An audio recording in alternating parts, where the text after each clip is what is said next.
Hello everyone, welcome back to my channel. ৰাতিপুৱা এগিলাস গৰম পানীৰে দিনটো আৰম্ভ কৰিলো তাৰ পাছত আজি কলেজ বন্ধ আছিল সেই কাৰণে একাপ চাহ খালো নহলে ৰাতিপুৱা চাহ খাবলৈ একদম সময় নাই আৰু আজি দুপৰীয়া লাঞ্চত বনাইছিলে চিকেন ডালি তাৰ পাছত মাছও বনাইছিলে কাৰণ তুলিয়ে মাংস নাখায় তো সেই কাৰণে তাই কাৰণে মাছ বনালে আৰু এয়া ফুলকবিৰ বৰ বনাইছিলে আন্টিয়ে এটো অলপ বইল কৰি লৈছে তাৰ পাছত বেসন দি পিনে ফ্ৰাই কৰিছে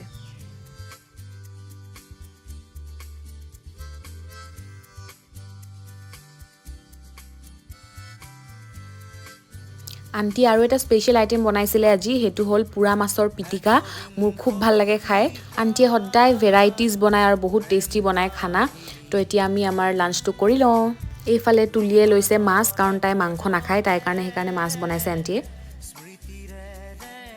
তাৰ পাছত আমাৰ ৰাতিৰ ডিনাৰত আছিলে ফ্ৰাইড ৰাইচ অলপ ড্ৰাই ফ্ৰুটছ আৰু ভেজিছ দি বনাইছিলে তাৰ পাছত লগত আছিলে ঔটেঙাৰ অম্বল আজি ভিডিঅ'টো ইয়াতে এণ্ড কৰিছো বাই বাই গাইছ সি U in the next vlog